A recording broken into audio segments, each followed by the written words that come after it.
आपल्या सगळ्यांचं स्वागत. तुम्ही पाहता ना सोपी नूडल्स डब्बा गोल. दररोज फिट अँड फाईन राहण्यासाठी आपले हे छोटे दोस्त आता शाळेबरोबरच निघालेत व्यायाम शाळेत. बघूयात मग तिथल्या पहिल्या दिवशी काय गंमत येते. जोरदार टाळ्यांनी आपण स्वागत करूया तात्या तोडणकरांच्या टीम मधून राणू, मुमू आणि गुलाबजामुन. नको ग नाही यायचंय मला. आता येतोस का उचलून नेऊ?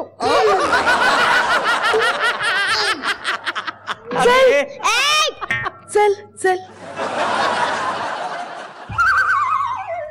अरे वा, इथे तर आरसेच आरसे आहेत. चला मेकअपला सुरू करू. मी आलो व्यायाम शाळेत, गाड्याला बारीक करायला, बारक्याला जाड करायला. मी आलो. या बिन सोंड्याच्या आप्पूला कुणीतरी बाहेर पार्क करा ना. कुणीतरी ही मोडलेली सायकल गॅरेज मध्ये टाका ना. कंट्रोल दादा, कंट्रोल. काय हवंय? 2 बाटल्या दूध, 10 सँडविचेस, 5 वडापाव, 3 प्लेट इडल्या, 2 मसाले डोसे आणि 1 मेंदू वडा. अरे तो मेदू वडा असतो. चालेल तेही आणा. मला एक टोस्ट नको. अजून काही नाही, 1 तासानंतर परत हीच ऑर्डर रिपीट करा. अरे हॉटेल खालच्या मजल्यावर आहे. तुम्ही पाट्या वगैरे वाचतच नाही का? पाट्या? अगं पुण्यात आणलंस की काय मला? थांब रे दादा, ही व्यायामशाळा तुमचीच आहे ना? हो, फक्त बाबा बाहेर गेलेत. मला ही व्यायामशाळा जॉईन करायची आहे आणि माझ्या दादाला पण. एकावर एक फ्री आहे ना? एकावर एकच फ्री आहे, 3 नाही. कधीपासून जॉईन करणार? आत्तापासून. इतकी घाई? याच्याचमुळे तुमचं घरचं बजेट लो झालंय. माझ्या खाण्याबद्दल काय बोलायचं नाही, सांगून ठेवतो. खाण्याबद्दल काय बोलायचं नाही. अरे तुझ्या खाण्याबद्दल मी बोलणारच नाहीये. आता डाएट. आजपासून जेवणात फक्त chicken, fried rice, pizza, burger सगळं बंद. बंद? जेवणात? चालेल, तसंही मी हे सगळं नाश्त्यात खातो. अरे फुटशील अशाने. दादाला काही बोलायचं नाही हा? आणि एक काम कर, स्वतःजवळ 2-3 डंबेल्स ठेव. का रे? वादळ वाऱ्याचे दिवस आहेत, फुकटचा उडून जाशील. वय काय रे तुझं? 12. 12? एवढ्याशा वयात एवढी प्रगती? नाहीतर तू सगळीच अधोगती. कळतंय मला. आता आपण व्यायामाला लागूया. व्यायामाने कसं शरीर सुदृढ होतं. काय होतं? सुदृढ. तू सुदृढ? अरे तू सुदृढ असशील तर मी 6 पॅक आहे. तू ना फॅमिली पॅक आहे. तू फेस पॅक आहे. तू ना पॅक आहे. असं नसतं रे, असं नसतं. निर्मितीताई सांगा ना, याला नसतं असं रे. कंट्रोल दादा, कंट्रोल. सॉरी तर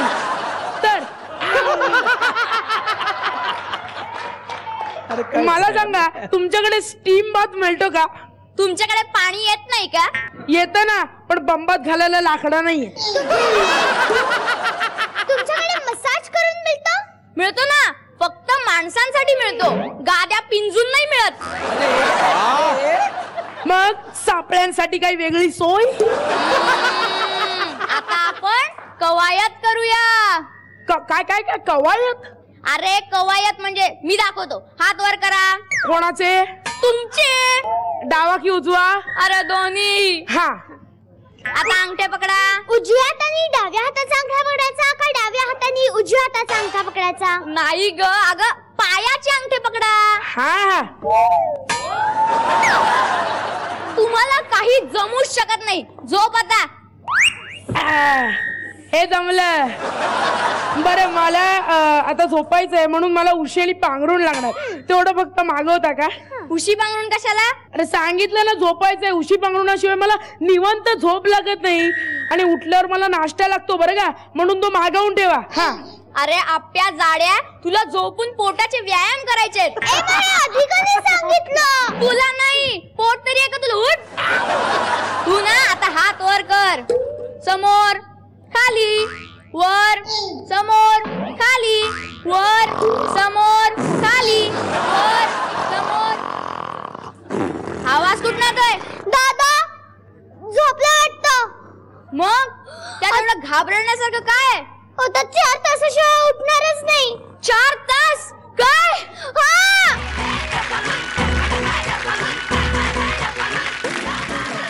निर्मितीताई, कसा आला परफॉर्मन्स? खूप गोड झाला, गुलाबजाम सारखा गोड झाला परफॉर्मन्स. मला तुमचं लेखन खूप आवडलं आणि मजा घेतलीत तुम्ही पण. आणि तू जी काय रेफरी होतीस ना त्यांची, control. So now don't control, come here.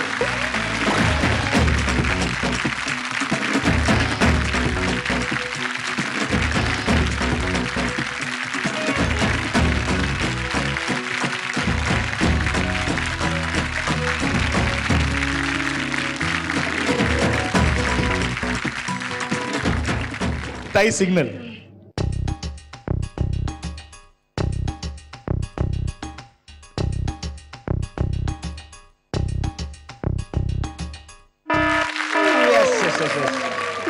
Thank you thank you thank you very much. Thank you. वक्तृत्व स्पर्धेची तयारी करतोय आमचा एक छोटा मित्र. बघूयात त्यानं विषय कोणता निवडलाय. जोरदार टाळ्यांनी आपण स्वागत करूयात नखरेल ताईच्या टीमचा मिनू आणि हरिपुत्र.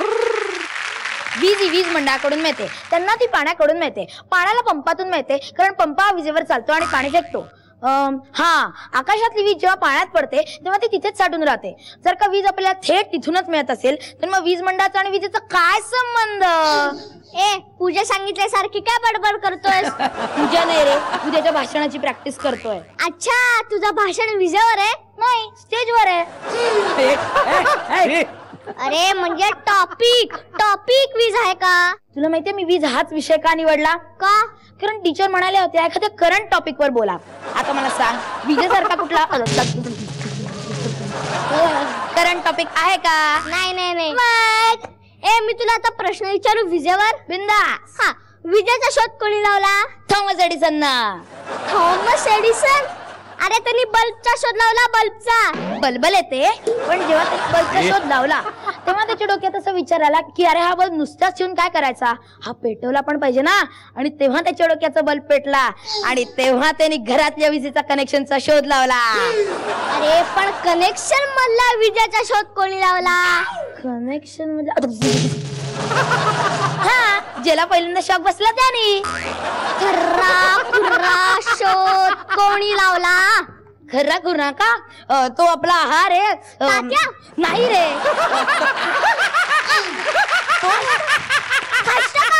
नाही रे, जेम्स वॅट. James watt? हो, म्हणून तर वीज वॅट मध्ये मोजतात ना. जास्ती वॅट करू नकोस. जेम्स वॅटनी वाफेच्या शक्तीचा शोध लावला. तोही लावला असेल. अरे बघ, वाफेच्या शक्तीवर इंजिन चालतं की नाही. मग कुणाच्या तरी डोक्यात आयडिया आली असेल की आपण इंजिन पासून वीज तयार करू म्हणून. पण इंजिन पासून वीज तयार कुठे होते? काय डोकं 3.5 सेंटीमीटर. मला सांग, तुमच्या घरात एसी आहे? हो. गुड. तो कशावर चालतो? तर कशावर चालतोय? तर भिंतीवर लटकलेला असतो. हे काय? मान हलवत. अरे कशावर चालतो म्हणजे कशावर काम करतो? अच्छा, विजेवर. गुड. आता मला सांग, तुमच्या गाडीत पण एसी आहे की नाही? तो पण हवा थंड करतो की नाही? नाही, आम्ही त्याच्यात बटाटे टाकतो उकडायला आणि ते उकडून बाहेर आले काही त्याचे बटाटे वडे करते. मग काय फालतू प्रश्न विचारत बसलाय? एसी लावला की थंडच वाटतं ना. करेक्ट आहे. हे बघ, जसं तुमच्या घरातला एसी विजेवर चालतो तसं तुमच्या गाडीतला एसी पण विजेवर चालतो की नाही? आता मला सांग, गाडी कशावर चालते? रस्त्यावर. डोक्यावर. अरे शपथ, तुमच्या डोक्यावर? डोक्यावर परिणाम झालाय का तुझ्या? गाडी इंजिन वर चालते, याचाच अर्थ इंजिन पासून वीज तयार होते की नाही? हो. काय तुला माहितीये विजेमुळे किती उपयुक्त शोध लागलेत? कुठले? Fridge, TV, AC, toaster, mixer, वा पंखा. वा काय पण बोलू नको. मला माहितीये पंख्याचा शोध आधी लागला, तो फिरला नाही म्हणून विजेचा शोध लागला. हे असे सगळे शोध लागले, पण नंतर एक खूप मोठा शोध लागला. कुठला? लोड शेडिंगचा. आणि मग लगेच इन्व्हर्टरचा. आणि मग असं लोड शेडिंग वाढत गेलं आणि मग अजून एक मोठा शोध लागला मेणबत्तीचा. काय पण बोलू नको. मला माहितीये मेणबत्तीचा शोध कधीच लागलाय. पूर्वीच्या काही मोठे मोठे सायंटिस्ट मेणबत्तीच्या प्रकाशात अभ्यास करायचे रात्र रात्र रात्र रात्र. मग दिवसात एका झोपा काढायचं का रे? ते मला माहित नाही. पण वीज कोण पुरवतं? छे, कुठे पुरती आपल्याला. म्हणून तर टीव्हीवर सारखे ओरडत असतात, वीज वाचवा म्हणून. आणि लोकांनी ऐकलं नाही ना की लगेच सप्लाय कट. म्हणजे पाऊस पडला कर सप्लाय कट. पाऊस नाही पडला कर सप्लाय कट. ऊन पडलं कर सप्लाय कट. वीज पडली कर सप्लाय कट. वादळ आलं कर सप्लाय कट. अरे नुसतं झाड पडलं तरी कर सप्लाय कट. कटकट होते रे, खूप कटकट. ए हो, म्हणजे झाड पडलं की सप्लाय कट करतात आणि पाऊस पडला की सप्लाय कट करतात. मग अजून कशाने करतात? कंपाऊंडर जळल्याने. कंपाऊंडर? अरे हो, कंपाऊंडर. तो नाही का आपल्या बिल्डिंगच्या कंपाऊंड वर? अरे त्याला ट्रान्सपाऊंडर म्हणतात. ते. आणि आपल्या त्या बिल्डिंग मधले मिर्याशी काका त्याला परवा ट्रान्सफॉर्मर म्हणत होते. हे तुला माहितीये ट्रान्सपाऊंडर जळल्यामुळे समजा वीज जात असेल तर त्याच्यात आधीच पाणी घालून काय नाही ठेवत, म्हणजे तो जळणारच नाही ना. जर का आधीच पाणी घालून ठेवलं तर असं होऊ शकत नाही, कारण वीज पाण्यातून वाहते ना.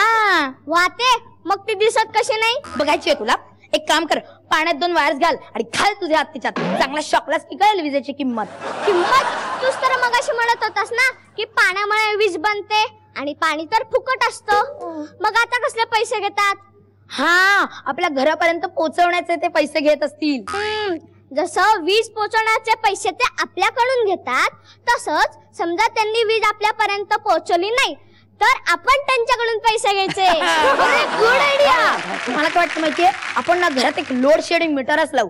म्हणजे जेवढ्या दिवस वीज बंद तेवढ्या दिवसाचे पैसे आपण त्यांच्याकडून घ्यायचे. मग लागेल की नाही वीज मंडळाला जोर का झटका.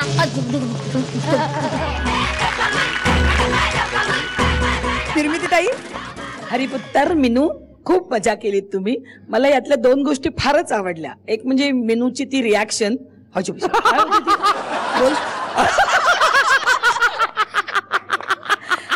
ती खरंच विजेचा झटका बसल्यासारखी रिॲक्शन होती. खूप छान रिॲक्शन होती. आणि तू जे ते म्हणालास ना की बरेच मोठे मोठे लोक मेणबत्तीच्या प्रकाशात अभ्यास करतात, रस्त्यावरच्या म्युन्सिपालिटीच्या दिव्याखाली अभ्यास करतात, ते दिवसभर का नाही करत हा प्रश्न मला पण पडला. मजा आली, खूप मजा केली तुम्ही दोघांनी. सिग्नल.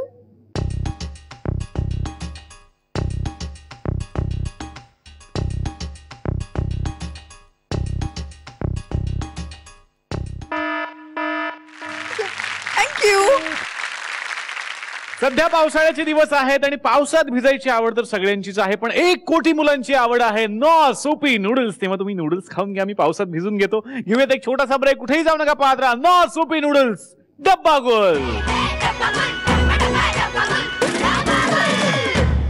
तर यांनी एका गरीब बिचाऱ्या माणसाच्या अंगावर कुत्रा जोडलं.